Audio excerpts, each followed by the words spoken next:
아름다운 찬양 감사드립니다.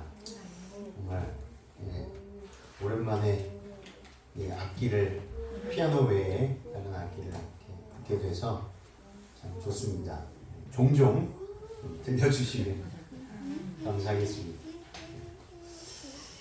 오늘 말씀의 제목은 마지막 심판의 새 국면 그 첫 번째 이야기 조사 심판에 관하여 함께 살펴보도록 하겠습니다.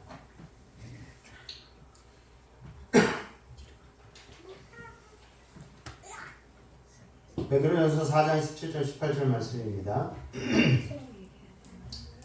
하나님 집에서 심판을 시작할 때가 되었느니 만일 우리에게 먼저 하면 하나님의 복음을 순종치 아니하는 자들의 그 마지막이 어떠하며 또 의인이 겨우 구원을 얻으면 경건치 아니한 자와 주인이 어디 서리요.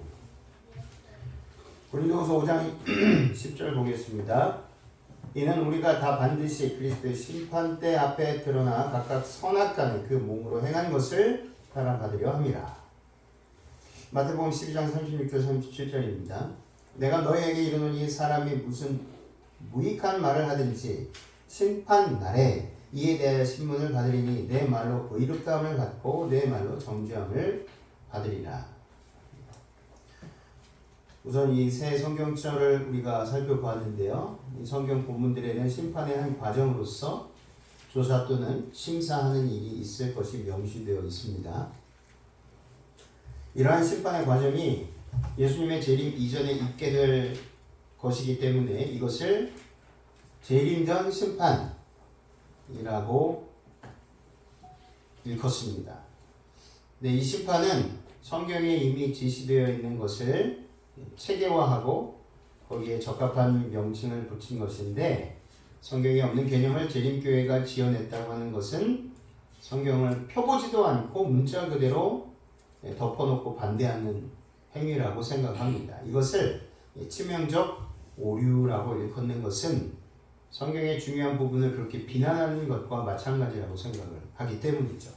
왜냐하면 삼위일체라는 단어는 성경에 기록되지 않았지만 그런 신학이 성경에 확실하기 때문에 그 명칭을 사용하는 데 적합하다. 그것을 오류라고 주장한다면 과연 그것을 온당한 주장이라고 할 수 있을까? 결코 그렇지 않다는 것입니다. 마찬가지로 삼위일체가 성경에 기록되어 있지 않다고 하여서 삼위일체를 부인합니까? 그러지 않습니다. 그래서 재림전 심판이 성경의 단어로서 주어지지 않았기 때문에 이것은 오류다라고 말할 수 있을까요? 그렇지 않다는 거죠. 네, 그런 측면에서 우리가 다시 한번 이 개념을 잘 이해하지 못하거나 반대하고 있는 분들을 만났을 때 잘 설명을 해줘야 될 것 같습니다. 네, 최후의 심판, 집행 심판이 있기 전에, 그렇죠? 최후의 집행 심판이 있으면 이제 집행 심판이 남아 있잖아요. 네. 집행 심판이 있기 전에 면밀한 심사를 하는 조사 심판은요, 재판에 있어서 그 절차적 정당성을 담보하는 것으로서 없어서는 안 될 과정입니다. 예. 이제 고소하고 고발을 하잖아요. 고소 고발을 하고 경찰이 그것이 정말 맞는가 그것을 조사합니다. 뭐 현장에 나가서 조사를 하고 신문을 내서 조사를 하고 그것이 맞다면 그것이 이제 송치가 되죠. 검사에게 형사 소송법에서는 이제 검사에게 갑니다. 민사가 있고 형사가 있는데 민사는 아시는 것처럼 개인과 개인 간의 개인과 개인 간의 잘잘못을 따지는 것이고 형사는 국가가 개인의 잘못의 유무를 확인하는 작업입니다. 이 심판에 있어서 그 절차적 정당성을 담보하는 것으로서 없어서는 안 될 과정입니다. 이 과정이 매우 중요한 과정이죠. 이 세상의 심판 과정에 있어서도 그런 여러 가지 절차의 과정들이 있다는 것입니다. 그래서 검사가 기소를 하잖아요. 그래서 그 기소를 할 때 그 사람이 그러니까 재판정에 서야 될 그 피의자가 어떤 범죄 혐의가 있는지를 분명하게 입증할 수 있는 증거를 확보해야 한다는 것입니다. 그 확보한 다음에 검사는 이 피의자가 제대로 된 판결을 받을 수 있도록 법적으로 죄인인가 죄인이 아닌가 유죄 판결을 받을 수 있도록 판사에게 정확한 판결을 내려주십시오라고 하는 것입니다.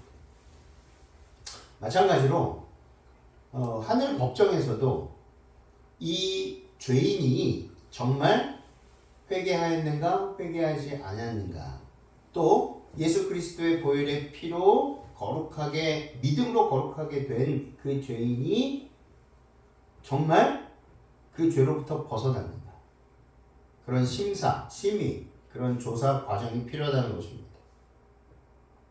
하나님께서 지금 심판을 진행하고 계시는 것은 우리를 정죄하기 위해서가 아니라는 사실입니다. 이 성격에 있어서. 왜냐하면 우리의 첫 조상이 범죄한 이후로 우리 모두는 이미 죽음의 단죄를 받은 상태이기 때문입니다. 어찌 보면 우리는 이미 선고를 받은 존재들이었죠. 그런데 감사하게도 예수 그리스도께서 우리를 대신하여 진짜 정말 죄가 되셔서 그 죄인으로서 우리가 받아야 할 심판을 받으셨습니다. 십자가에서. 그것이 조금 다른 부분입니다. 단죄를 받은 이미 우리는 죄로부터 태어남으로 선고를 받은 존재이지만 그 선고가 유예 기간을 통해서 이 땅의 법정에서도 유예 기간이 있잖아요. 그래서 하늘 법정에서도 그 유예 기간 그것을 바로 은혜의 기간이라고 말합니다. 그 은혜의 기간을 통해서 우리가 어떻게 이미 심판받았고 단죄받은 죄인이지만 하나님의 영광스러운 그 구원을 받는 의로운 사람으로 바뀌는가. 계시록 14장 6절 7절에 그래서 또 보니 다른 천사가 공중에 날아가는데 땅에 거주하는 자들 곧 모든 민족과 종족과 방언과 백성에게 전할 영원한 복음을 가졌더라. 그가 큰 음성으로 이르되 하나님을 두려워하며 그에게 영광을 돌리라. 이는 그의 심판의 시간이 이르렀음이니 하늘과 땅과 바다와 물들의 근원을 만드신 이를 경배하라 하더라. 우리는 그 또 다른 심판이 필요한가? 이것 때문에 정말 많은 그 잘못된 그 성경에서 말하고 있지 않는 잘못된 이론들이 난무하고 있지 않습니까? 특별히 저도 개인적으로 참 좋아했던 분이셨어요. 정말 태능교회에서 오랫동안 심무하셨고 제가 천명선교사에서 제가 선교지에 직접 학생들을 데리고 오셔서 거의 한 달 동안 함께 동고동락했던 분이셨습니다. 다 아실 거예요. 박땡땡 목사님이세요. 그분이 다시스로 가는 배 그 책을 내셨어요. 그 책에서 특별히 재림전 심판, 조수 심판에 대해서 아주 신랄하게 이렇게 비판하는 글을 볼 수가 있었습니다. 책을 내시면서 어떻게 재림교회 목사로서 잘못된 그 가르침을 책으로 펴낼 수 있었을까? 그런 의아한 생각을 들었는데 그리고 그분뿐만 아니라 우리 교회 건강 박사님 하면 아주 유명한 박사님 계시잖아요. 이땡땡 분이 계십니다. 지금도 열심히 다른 곳에서 특별히 이 재림전 심판에 관해서 우리 교회가 가르치고 있는 것이 잘못되었다라고 열심히 지금도 다니면서 뭐 방송에서도 나오셨어요. 방송에서도 나오고 CBS인가요? 기독교 방송에서도 나오시고 그래서 전혀 다른 기별을 우리가 가르치고 있지 않는 기별을 전하시고 우리가 가르치고 전하는 그 기별이 잘못됐다라고 또 이렇게 주장하는 것입니다. 그렇지 않거든요. 그러니까 성경을 다시 한번 자세히 살펴보시면 우리가 이해할 수 있다는 것입니다. 다니엘서 7장 9절 10절 내가 보니 왕자가 놓이고 일적부터 항상 계시니까 좌정하셨는데 그의 옷은 희가 눈 같고 그의 머리털은 깨끗한 양의 털 같고 그의 보좌는 불꽃이요 그의 바퀴는 타오르는 불이며 불이 강처럼 흘러 그의 앞에서 나오며 그를 섬기는 자는 천천히 그 앞에 모셔선 자는 만만이며 심판을 베푸는데 책들이 펴 놓였더라. 네. 계속해서 성경은요 우리들에게 이미 단죄 정죄함을 받고 죽을 수밖에 없는 본성적 죄악으로부터 태어난 이 가망 없는 우리, 심판받은 우리에게 또 다른 심판이 주어졌다라고 말씀하십니다. 심판을 베푸는데 사용된 세 가지 책들을 정리하면 다시 한번 이렇게 보시면 이렇습니다. 생명책, 기념책, 기록책이에요. 생명책은 하나님을 끝까지 충성되어 섬기는 구원받을 모든 사람들 이름이 기록되어 있는 것. 기념책은 하나님을 섬긴 사람들의 모든 선한 행실이 기록된 책이고, 기록책은 인간의 모든 마음의 생각, 말, 행위를 수록한 기록책. 죄가 거기에 들어가 있지 않습니까? 이렇게 성경에 분명히 하나님께서 친히 기록하는 책들이 있다라고 말씀하고 있습니다. 그리고 다니엘서에서도 마지막 심판이 도대체 왜 심판이 필요한가? 그런데 분명히 성경에서는 계시록에서도 그렇고 마태복음에서도 그렇고 여러 성경 기자들이 예수님께서 재림하시기 전에 반드시 심판이 필요하다. 그런데 그 심판을 무엇을 근거로 삼느냐? 책을 펴서 그 안에 기록된 내용들을 근거로 심판을 베푼다라는 것입니다. 그렇죠? 우리가 그동안 수십 년 동안 듣고 보고 배우고 직접 연구함으로 이 조사 심판에 대해서는 누구보다 잘 알고 있습니다. 그럼에도 불구하고 우리 마음속에 이거에 대한 확실한 어떤 확증이 필요하다는 것입니다. 네. 과하지 않습니다. 왜냐하면 이 부분에 대해서 끊임없이 공격해 들어오는 너무 많은 사람들이 있기 때문에 그렇습니다. 그리고 지금은 우리 내부 안에서도 또 특별히 영향력을 갖고 있는 분들이 끊임없이 너무도 핵심적인 세천사 기별에 있어서 너무도 핵심적인 이 진리의 말씀, 진리의 이 부분을 어떻게 한다고요? 완전히 뒤집어 엎으려고 작정하고 있는 거죠. 그러니 우리가 어떻게 해야 됩니까? 다시 정리하고 정립하고 그래서 정확하게 명확하게 깨달아 알아서 누가 질문을 하더라도 성경을 펴서 보십시오 라고 지시해야 되지 않겠습니까? 절대로 논쟁하지 마십시오. 제가 늘 끊임없이 말씀을 드립니다. 논쟁하면 서로가 은혜가 안 됩니다. 내가 아무리 진리의 말씀을 가지고 있고 경험한다 할지라도 논쟁하면 끝나는 거예요. 예수님이 논쟁하셨어요? 논쟁하지 않으셨어요. 논쟁하신 것처럼 보였지만 논쟁하신 게 아니라 구약의 약속된 말씀을 제시하시고 다시 한번 보여주시고 설명해 주셨어요. 보아라 어떻게 말씀이 되어 있는지. 그것이 중요한 거죠. 우리가 이미 단죄의 상태에 있는데 하늘에서 다시 우리를 정죄할 필요가 없습니다. 그러므로 하나님께서 하늘에서 다시 법정을 여신다는 그것은 또 다른 이유가 있기 때문인 거예요. 그렇죠? 믿음으로 예수 그리스도의 보혈의 피가 발라진 그것을 믿음으로 구원을 받는 거예요. 행위로 구원을 받는 게 아니라. 왜냐하면 믿음은 야고보에서 말씀처럼 분명히 그 행위가 나타난다라고 되어 있어요. 그게 열매잖아요. 우리가 그동안 열매에 대해서 막 배웠는데 믿음은 히브리 말로 아만인데 이 아만은 명사가 아니라 동사입니다. 다시 말해서 반드시 그 행위로서 그 사람이 어떤 믿음을 갖고 있는지를 보여주는 거예요. 그것이 성경에서 말하는 참된 믿음이라는 것이죠. 그냥 관념적이고 추상적인 게 아니라는 것입니다. 예수 그리스도께서는 자신의 죽음을 통하여 온 우주 앞에 우리가 영원한 구원을 받을 수 있는 길을 이미 마련해 주셨어요. 그러므로 이 하늘 법정의 심판은요, 신자들의 종교적 및 도덕적 행위와 봉사를 조사해서 누가 구원받고 누가 구원받지 못할지를 조사하는 심판이 아님을 우리들은 잘 알 수 있습니다. 중요한 질문은요, 사람들이 그리스도의 속죄의 희생을 받아들이고 그것이 그들의 마음과 삶을 지배하고 있는가? 현재 그리고 앞으로도 그것입니다. 예수 그리스도의 속죄의 희생을 받아들이고 그것이 우리의 마음과 삶을 지배하는가? 그리고 그렇게 살아가는가라는 거예요. 열매를 맺혀가고 있는가라는 것입니다.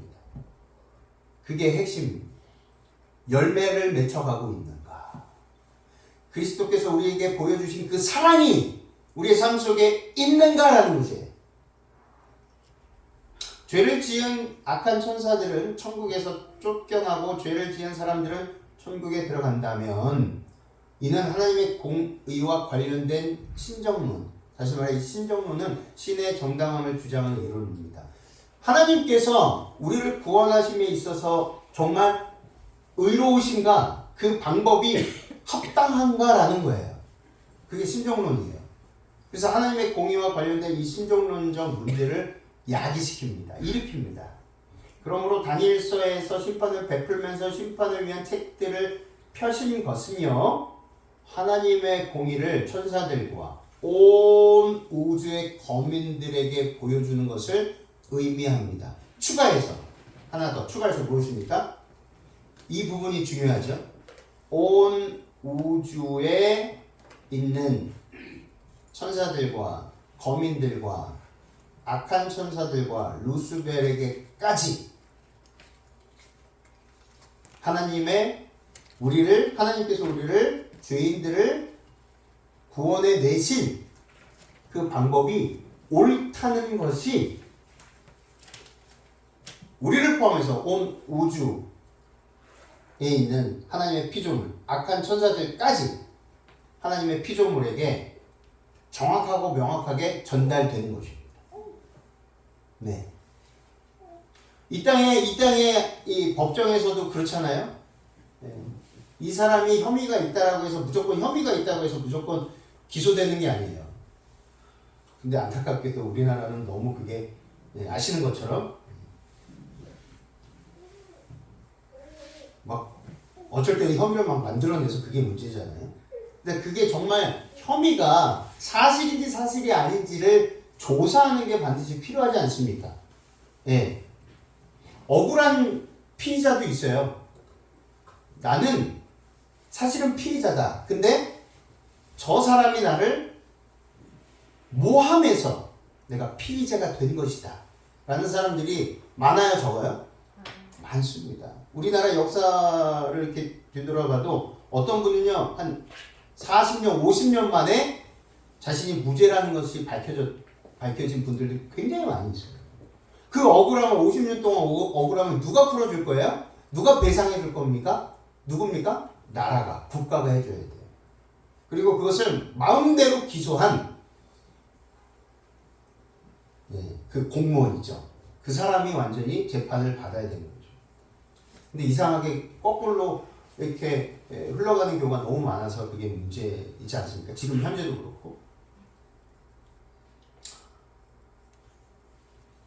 이것은요, 그리스도를 그들의 마음과 우리의 마음과 생애에 받아들인 사람들을 그들의 믿음에 기초하여 의롭다 칭하시고 구원을 베푸시는 하나님의 공의로운 경륜과 연관된 것입니다. 그래서 요한계시록에 기록된 여러 찬송들의 주제는요, 하나님께서 베푸시는 심판이 어떻다라고 나와 있냐면 계시록 19장에도 이렇게 나와 있습니다. 참되고 의롭다. 하나님의 베푸시는 심판, 그것은 참되고 의롭다라고 나옵니다. 그러므로 조사심판은 온 우주 앞에서 우리가 예수 그리스도를 구주로 영접했음을 공개적으로 공개하고 확증하는 심판입니다. 재판장이신 예수 그리스도께서 우리가 죄인임에도 불구하고 그분을 영접하였으므로 우리를 의롭다고 선언하시는 것입니다. 조사심판은 그래서 시기적인 면에서 재림전 심판이라고 하는 겁니다. 시기적인, 시간적인. 그리고 방법적인 면에서는 심의 심판입니다. 그리고 본질적으로는 확증 심판입니다. 예, 분명하다. 하나님께서 약속하신, 이미 하나님께서 말씀으로 약속하신 그 언약을 비준함으로 인해서 어떻게 구원이 베풀어졌는가. 그리고 그 구원은 굉장히 온당하고 정당하고 공정하다라는 것입니다. 그래서 어떤 분들은 이 재림전 심판은 하나님께서 우리를 구원하시는 방법에 있어서 굉장히 합법적이다라는 것을 보여주는 것이다. 그러므로 이것은 사단이 끊임없이 하나님은 거짓말장이다라고 주장했던 그것이 정확하게 판결되는, 사단이 거짓말장이다 라는 판결되는 것이 바로 조사심판의 성격이다 라고 또 표현을 하시는 분이 계십니다. 그 말도 맞습니다. 목적은 무엇입니까? 죄인이 인간이 자기를 위해 돌아가신 분에 대한 믿음을 가졌는가를 확인하는 과정입니다. 우리의 의로운 행위나 선한 행실이 우리의 구주가 될 수 없고 오직 십자가 위에서 대속의 죽음을 감당하신 그리스도만이 우리의 구주가 될 수 있으므로 그분에 대한 믿음을 가졌는지를 확인하고 조사하는 것이 바로 재림전 조사심판의 목적이라는 것입니다. 그러므로 조사심판은요, 그리스도에 대한 믿음을 가진 우리가 구원의 확신을 가지고 살아가도록 격려하고 그 확신을 견고히 유지하도록 독려할 뿐만이 아니라 그 기쁨 속에서 예수 그리스도의 구원의 그 은혜가 끊임없이 더 커지고 감당할 수 없을 만큼 그것이 압도적으로 우리의 삶을 지배한다는 것입니다. 절대로 재림전 심판은 우리로 하여금 무서운 심판이 아니라 또 우리가 생각할 때 재림전 심판은 우리의 죄를 낱낱이 파헤쳐서 뭐 죄가 없는가 살펴봐서 구원이 아니라 멸망받게끔 하는 심판의 성격을 가지고 있지 않다는 것입니다. 네. 이미 십자가에서 이루신 놀라운 그 구원의 역사가 온당하냐 합당하냐 의롭냐 라는 것을 다시 한번 확실하게 온 우주 앞에 공표하는 것입니다.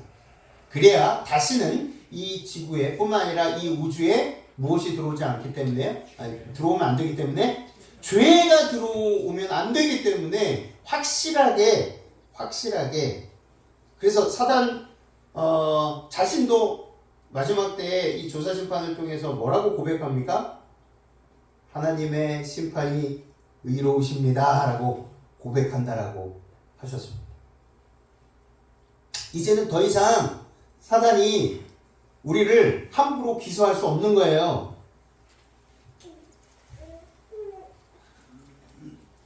이제 세 국면을 이렇게 나누면 이렇습니다. 재림전 심판, 조사 심판이라고 하고, 그리고 천년기 심판이 있습니다. 그리고 천년 후 집행 심판이 있습니다. 판사가 땅땅땅 이 사람은 그동안 이 모든 이 혐의점을 심의하고 조사하는 과정에서 정말 그렇다는 것이 발견됐으니 형법 몇 조에 의하여 선고한다.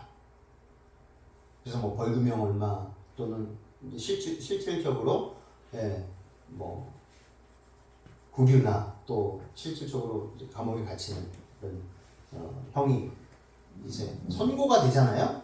선고가 되면은 집행을 해야 됩니다. 그 선고를 집행하면 그것이 바로 이 마지막 천년기 후의 집행 심판입니다.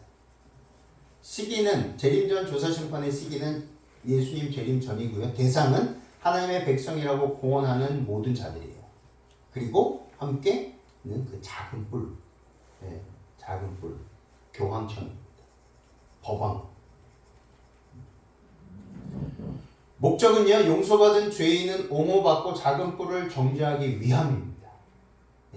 결론은 하나님의 심판의 새 국면을 통해 하나님의 품성, 공의와 자비와 그 용서받은 죄인을 옹호하기 위한 하나님의 목적이 성취됨을 보여주는 것입니다. 이것이 마지막 심판의 새 국면에서 결론적으로 하나님이 어떻게 다시금 하나님의 그 품성과 하나님의 그 법이 어떻게 회복되는지를 보여주는 대단히 중요한 새 국면을 보여주고 있다는 것입니다. 천년기 동안, 천년기 심판은 천년기 동안이죠. 무적행에 갇혀있는, 다시 말해서 온 우주 앞에 구원받은 백성들은 예수님 재림시에 먼저 죽은 자들이 먼저 일어나죠. 그리고 살아남은 자들과 함께 공중에서 주님을 영접하여서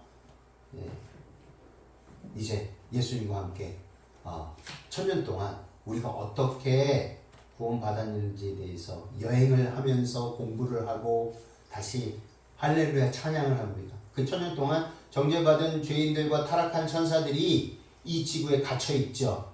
그리고 왜 정죄받은 죄인들과 타락한 천사들이 구원받지 못했는지를 우리는 예수님으로부터 설명을 받습니다.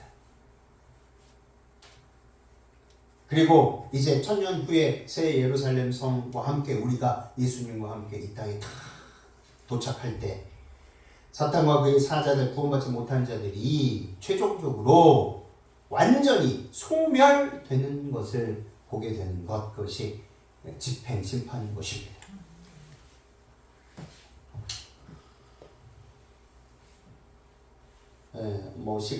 시간의 제약이 있지만 이 짧은 시간 동안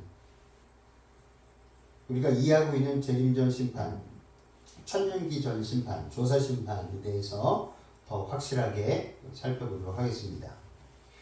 조사 심판을 성서적으로 더욱더 분명하고 확실하게 정리하고 이해하려면 구약시대의 제사제도를 살펴봐야 합니다. 그리고 구약시대의 그 제사제도, 성전을 통한 제사제도, 그리고 그 제사제도 안에서의 속죄일을 살펴보아야 한다. 그러면 더 이상 성경적으로, 구약과 신약의 성경적으로, 성서적으로 확실하게 설명이 되어지므로 더 이상 반박할 수 없는 논증을 우리는 마칠 수 있다는 것입니다. 성소의 모습이죠. 그리고 이것은 번제단입니다. 뜰의 번제단에서는요, 속죄를 위한 양이 항상 죽임을 당했습니다. 그리고 매일의 속죄의 양의 피는요, 경우에 따라 지성소의 휘장 앞에 뿌려지거나 지성소, 성소 사이에 휘장 앞에 뿌려지거나 분향단이나 번제단에 발라집니다. 뿔에 발라집니다. 여기가 분향단이죠. 대속죄일, 매년 1차 대제사장이 지성소로 속죄 염소, 여호와를 위한 염소의 피를 가지고 들어가서 이 여호와의 염소를 가지고 들어가는데 매일의 제사에서는 제물에게 안수함으로써 죄인의 죄가 이미 성소에 옮겨져 있으므로 대속죄일에는 여호와를 위한 염소에게는 안수하지 않습니다. 요 차이가 있어요. 매일의 제사 제물에게는 안수합니다. 그렇죠? 그러나 대속죄일의 제사 제물에게는 특별히 여호와를 위한 염소 이 제물에게는 안수하지 않습니다. 지성소 그리고 성소 뜰 순으로, 다시 말해 매일의 제사와는 완전히 정반대의 역순으로 나오면서 피를 발라 성소를 정결케 하는 예식을 거행하는 것이 대속죄일 날 하는 행위였습니다. 이 부분을 잘 기억하시면 좋을 것 같아요. 레위기 16장 29절 보겠습니다. 너희는 영원히 규례를 지킬지니라. 일곱째 달 곧 그 달 10일에 너희는 스스로 괴롭게 하고 아무 일도 하지 말되 본토인이든지 너희 중에 거류하는 거류민이든지 그리하라. 레위기 23장 27절 일곱째 달 열흘 날은 속죄일이니 너희는 성회를 열고 스스로 괴롭게 하며 여호와께 화제를 드리고 너희는 마음을 괴롭게 하라 라고 명하시는 하나님의 말씀을 우리가 보게 돼요. 이것은 속죄일을 맞이하는 이스라엘 백성은 마음을 겸비하게 해야 한다라는 지시입니다. 자신을 성찰하라는 것입니다. 사실 이러한 자기 성찰, 겸비, 엄숙함 같은 속죄일의 분위기는 우리 신앙에 있어서 매우 긍정적인 요소들입니다. 자신의 영적 안전을 위해 진지한 반성과 경성의 시간을 가지는 것, 이것이 절대적으로 필요하기 때문입니다. 특별히 이 대속죄일날 백성들이 왜 금식 기도하면서 자신의 마음을 살피라 했는가? 매일의 제사를 통해서 자신의 죄가 전가되잖아요. 성소로 그 양의 피로 인해서 양의 피가 나의 죄를 가지고 성소에 뿌려지게 됩니다. 그러면 여전히 성소에서는 내 죄가 성소에 있다라는 거예요. 무엇을 통해서? 피를 통해서. 피가 결국 나의 죄를 대신해서 가져간 겁니다. 그렇죠? 그러면 왜 내 마음을 살펴보아야 되는가? 그것은 여전히 용서받고 구원받은 이 상태인 내가 정말 확실하게 용서받았는지 살펴보라는 것입니다. 혹 내가 그 중에서 한 가지라도 죄의 요소들을 가지고 있는가, 회개하지 않았는가 라는 것을 살펴보라는 것입니다. 매일의 제사에서는 제사장이 속죄한 즉 죄인이 죄의 사함을 받았다는 공식이 반복이 됩니다. 그렇죠? 속죄 과정 후에 그 결과로 죄인이 사함을 받습니다. 말하자면 매일의 속죄 제사에서는 죄인으로부터 죄가 정결케 되는 과정이에요. 매일의 제사에서 그것도 분명합니다. 매일의 제사에서도 내 개인이 예수님의 보혈의 피로 인하여 정결케 되어가는 거예요. 속죄하다. 이 키페르인데 카페르의 강조형 동사입니다. 레위기에서 50번 사용했습니다. 매일의 속죄 제사나 연례 대속죄일 봉사에 동일하게 적용이 되었습니다. 그러니까 매일의 제사에서의 속죄하다도 키페르고 또 대속죄일 연례 행사 딱 한 번에 있었던 그 연례 행사에서도 동일한 키페르가 사용이 되었습니다. 매일의 속죄 제사에서 속죄하다와 대속죄일의 속죄 제사에서 속죄하다는 같은 뜻을 가진 동사이지만 대속죄일에서는 다르게 적용을 했다라는 거예요. 어떻게 적용을 했을까요? 레위기 16장 15절 16절입니다. 또 백성을 위한 속죄제 염소를 잡아 그 피를 가지고 휘장 안에 들어가서 그 송아지 피로 행함같이 그 피로 행하여 속죄소 위와 속죄소 앞에 뿌릴지니 곧 이스라엘 자손의 부정과 그들이 범한 모든 죄로 말미암아 지성소를 위하여. 자 보세요. 어디를 위하여? 지성소를 위하여 속죄하고 또 그들의 부정한 중에 있는 회막을 위하여 그같이 할 것이라. 매일의 제사 타미드에서는 개인에게 적용이 됐잖아요. 그 속죄가. 그래서 개인이 정결함을 받는 것이 정해져 있었다는 것입니다. 그게 그렇게 적용이 되는 것입니다. 근데 대속죄일날 속죄하다는 똑같은 동사를 사용했지만 적용이 달랐어요. 그 적용은 개인이 아니라 어디에? 성소였다. 성소, 지성소.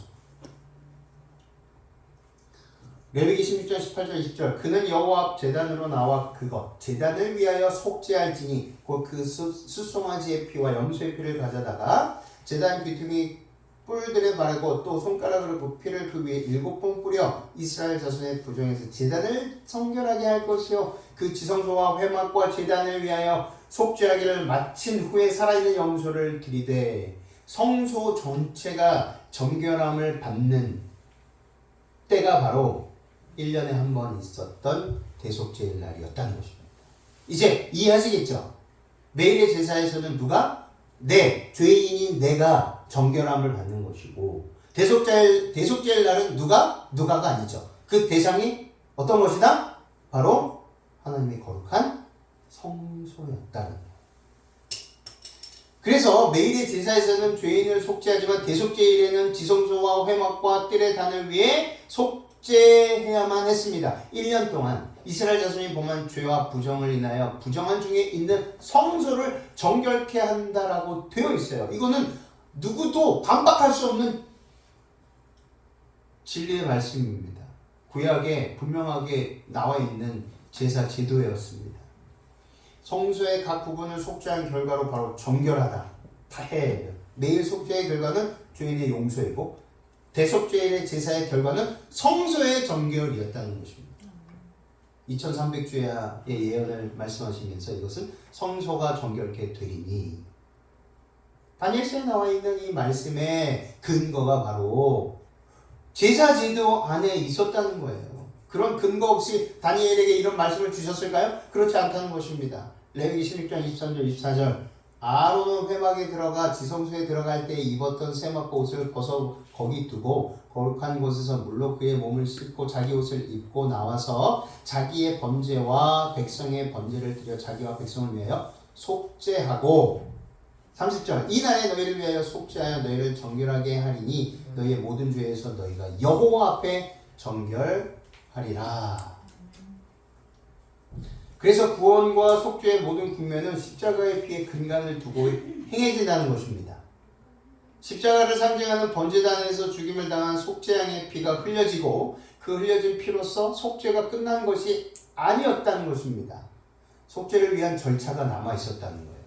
그 속죄 매일의 번제단에서 드린 속죄도 완전하고 완벽했던 정결, 개인의 정결을 의미하지만 그 절차가 남아 있었다는 거예요. 그래서 그 속죄가 어떤 분이 그런 이야기를 하는 거예요. 너희들이 그렇게 주장한다라고 한다면은 십자가에서의 개인에게 적용되는 그 죄로부터의 의롭게 된 정결이 그러면 불완전하냐, 완전하지 않느냐라는 것이 되지 않느냐? 그렇지 않다는 거예요. 성경을 보니 개인이 매일의 제사 속에서도 완전하고 완벽한 정결을 입는 거예요.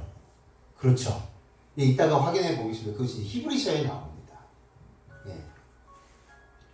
마지막으로 성소가 정결케 된 후 대제사장이 자기와 백성을 속죄함으로 백성이 최종적으로 정결케 되었다는 거예요. 우리가 23절, 24절 그리고 30절을 통해서 확인할 수 있었다는 것입니다. 그런데 이 매일의 속죄 제사와 연례 속죄 봉사의 모든 국면은 바로 어디에 근간하느냐, 어디에서 출발하느냐, 피에 의해 직전된다는 것입니다. 이는 구원과 속죄의 모든 국면이 십자가의 피에 근간을 두고 행해진다는 것을 말하고 있다는 거예요. 그래서 요한도 분명하게 우리들에게 말했잖아요. 피는 무엇이다? 생명이다. 피는 생명. 피 흘림이 없이는 뭐가 없다고요? 사함이 없다. 레위기 4장 4절로 7절 그 수송아지를 회막문 여호와 앞으로 끌어다가 그 수송아지의 머리에 안수하고 그것을 여호와 앞에서 잡을 것이요 기름 부음을 받은 제사장은 그 수송아지의 피를 가지고 회막에 들어가서 그 제사장이 손가락에 그 피를 찍어 여호와 앞 곧 성소의 휘장 앞에 7번 뿌릴 것이며 제사장은 또 그 피를 여호와 앞 곧 회막 안 향단 뿔들에 바르고 그 수송아지의 피 전부를 회막문 앞 번제단 밑에 쏟을 것이며 기름 부음을 받은 제사장은 그 수송아지의 피를 가지고 회막에 들어가서 그 제사장이 손가락으로 그 피를 찍어 여호와 앞 휘장 앞에 7번 뿌릴 것이며 또 그 피를 회막 안 여호와 앞에 있는 제단 뿔들에 바르고 그 피 전부는 회막문 앞 번제단 앞에 쏟을 것이며 여기서 속죄는요 속죄양을 잡고 피만 흘림으로써 끝나는 것이 아니라 반드시 그것이 적용되고 발라져야만 했다는 것입니다. 적용되고 발라져야 했다는 거예요. 다시 말하면 매일의 제사에서 죄인이 속죄양에 안수하고 죄를 고백한 다음 속죄양을 죽이고 그 피를 성소에 적용해야 속죄가 되었다는 것입니다. 그렇게 해야만이 개인이 정결함을 받았다는 거예요. 그런 후에 죄인은 죄에서 누이고 용서받았지만 성소에 적용된 그 피로 말미암아 용서된 죄인의 죄가 성소로 옮겨져 기록되는 것입니다. 그것이 하늘의 책이 세 개가 있다. 이 책 세 개에 어떻게 무엇이 기록되는가라는 것과 일맥상통하다라는 것입니다. 사실 어떤 의미에서 그것은요, 피가 성소에 발라짐으로써 그들의 죄가, 우리의 죄가 사함을 받았다는 것이 성소의 피로써 기록되고 보관되는 말로 이해할 수 있다는 거예요. 그렇죠. 1년 동안 그 수없이 많은 사람들의 피가 발라지니 얼마나 그 피가 떡지덕지 두꺼워졌겠습니까? 그래서 대속죄일날 그것을 이제 모든 행사를 마치고 갈아치우거든요. 깨끗한 것을 다시 대체하고. 그럼 1년 동안 또 계속해서 그 양의 피가 계속해서 어떻게 됩니까? 그 휘장에, 뿔에 계속 발라지는 것입니다. 특별히 휘장에 발라지는 것들은요, 1년 동안 놔두기 때문에 어떻게 될까요? 그 냄새나고 비린내나고 두꺼워지고 이루 형용할 수 없는 것입니다. 그래서 1년 한 번 대속죄일에 성소에 기록된 용서받은 죄의 기록도 다시 십자가를 상징하는 속죄 염소의 피로서 영원히 정결케 되는 것입니다. 그리고 연중 속죄는 거기서 끝나지 않고 다른 한 마리 살아있는 염소 곧 아사셀을 상징하는 염소에게 안수하고 모든 성소에서 정결케 한 죄와 부정을 그 아사셀을 위한 염소에게 전가시킵니다. 그래서 대속죄일날 두 염소가 나오는데 하나는 여호와를 위한 염소, 하나는 아사셀을 위한 염소예요. 하나는 여호와를 위한 염소. 근데 이 두 염소를 놓고 안수하는 염소는 어떤 염소다? 사탄을 상징하는 아사셀을 위한 염소에게만 안수하는 거예요. 그 차이점이 있습니다. 이미 연중 성소에 죄가 옮겨져 있었기 때문에 대속죄일에는 여호와를 위한 염소에게는 안수하지 않습니다.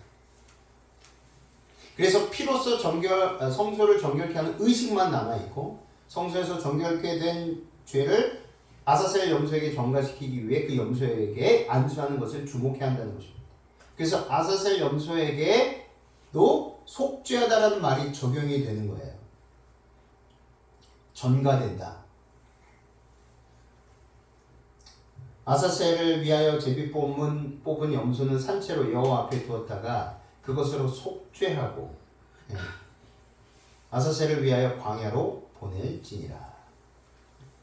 다시 말해서 죄를 사하는 것이지 않습니까? 속죄가. 근데 이때 아사셀을 위하여 안수하는 것은 그 죄의 속죄를 누구에게요? 사탄에게요. 모든 책임을 사탄에게로 전가시키는 것입니다. 대속죄의 의식들은 무엇을 상징하느냐? 히브리서 9장 20절 28절입니다.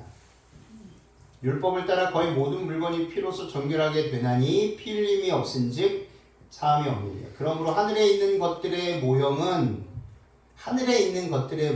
이런 것들로서 정결하게 할 필요가 있었지만 어디를 얘기하는 거예요? 지상 성소. 하늘에 있는 모형입니다. 그러니까 하늘에 분명히 있어요. 진짜가 하늘에 있는 거예요. 그러면 그 카피본이 어디 있다는 거예요?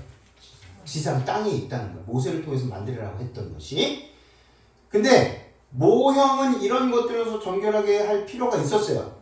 이 땅에서의 이 지상 성소는 하늘에 있는 그것들은 이런 것들보다 더 좋은 제물로 할지니라. 그리스도께서는 참 것의 그림자인 손으로 만든 성소에 들어가지 아니하시고 바로 그 하늘에 들어가서 이제 우리를 위하여 하나님 앞에 나타나시고 대제사장이 해마다 다른 것에 피로써 성소에 들어가는 것 같이 자주 자기를 드리려고 아니하실지니 그리하면 그가 세상을 창조한 때부터 자주 고난을 받았어야 할 것이로되 이제 자기를 단번에 제물로 드려 죄를 없이 하시려고 세상 끝에 나타나셨느니라.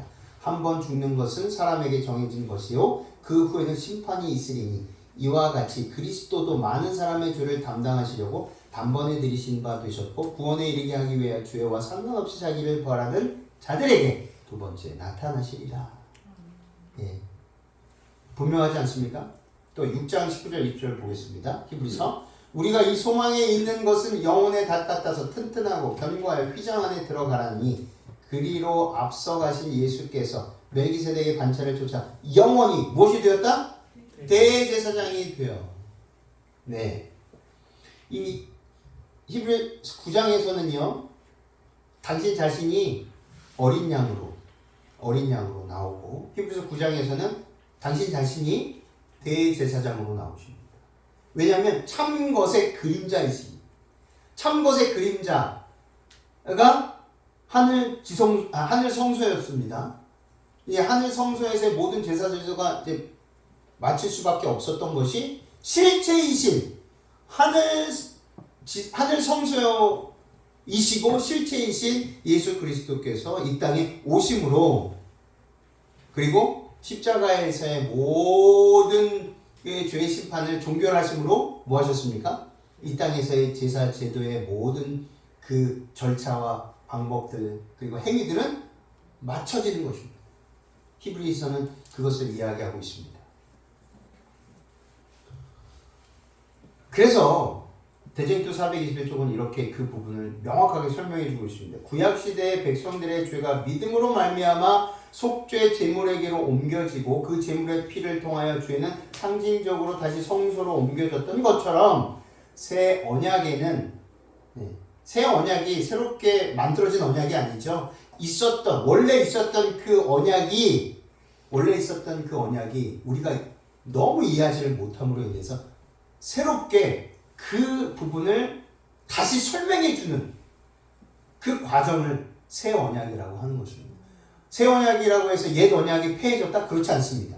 옛 언약을 다시 명확하고 분명하게 설명해 주는 것이 새 언약입니다. 그래서 대쟁투에도 이렇게 설명이 되어 있는 거예요. 새 언약에는 회개한 자의 죄가 믿음으로 말미암아 그리스도께로 옮겨지고 그리스도께서는 그것을 실제적인 하늘 성소로 옮기셨다.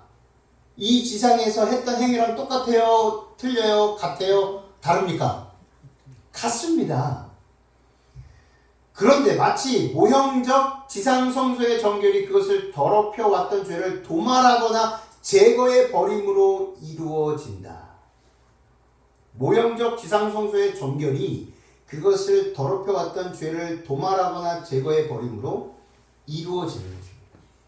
동시에 속죄 제물은 희생 제물이 되시는 그리스도를 가리켰고 대제사장은 중보자 되시는 그리스도를 대표하였고 아사셀은 참으로 회개한 자들의 죄를 마침내 지게 될 죄의 창시자 사탄을 나타냈다.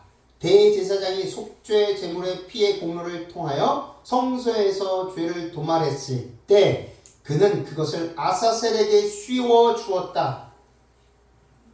그리스도께서 당신의 봉사를 마치실 때에 당신의 보혈의 공로로 하나님의 백성의 죄를 하늘 성소에서 도말해 버리실 때 그분께서는 그 죄를 최후의 형벌을 마땅히 받아야 할 사탄 위에 두실 것이다. 또한 아사셀에 해당되는 염소가 무인지경으로 쫓겨나서 다시 이스라엘 회중으로 돌아오지 못한 것처럼 사탄도 하나님과 그분의 백성 앞에서 영원히 쫓겨나고 죄와 죄인들이 최후에 멸망할 때 그 존재가 사라질 것이다. 분명하게 구약에 나타나 있는 제사 제도를 통해서 속죄 일에 관한 내용들을 분명하게 설명해 주었습니다.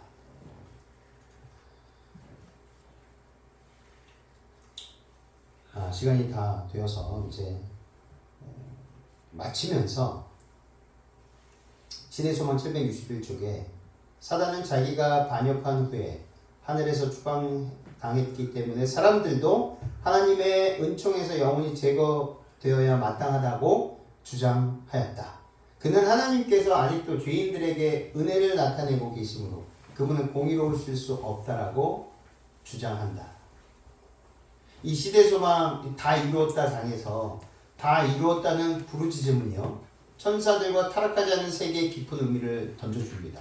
위대한 구속 사업의 성취는 우리뿐 아니라 그들을 위해서도 요긴하다는 것입니다. 사탄은 하늘에서 반역할 때 하나님은 무자비한 분이라고 그리고 거짓말하는 분이라고 공격했지만 십자가 이후에는 그런 공박이 효력이 없어졌습니다.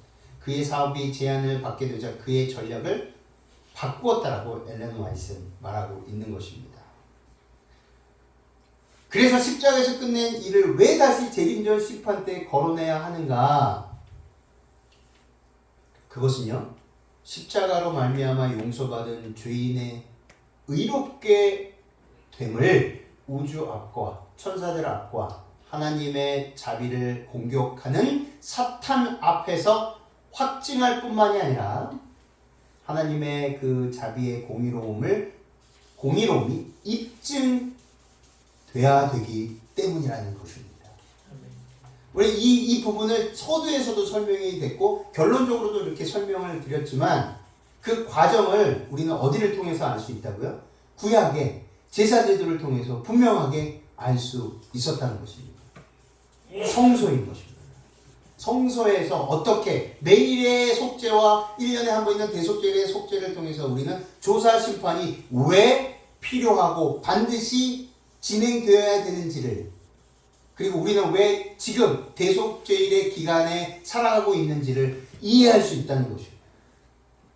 다음 시간에 계속해서 마지막 심판의 새 국면, 두 번째 천년기의 심판 살펴보므로 외부적으로 정말 이상한 이설들이 막 들어오고 교회를 공격하고 우리 개인의 구원받은 이 확실한 구원을 공격할 때 분명하게 성경을 통해서, 성경의 이 확실한 증거를 통해서 제시함으로 반박할 수 없도록 그렇게 하시는 저와 여러분이 되시기를 간절히 바라며 말씀을 마치겠습니다.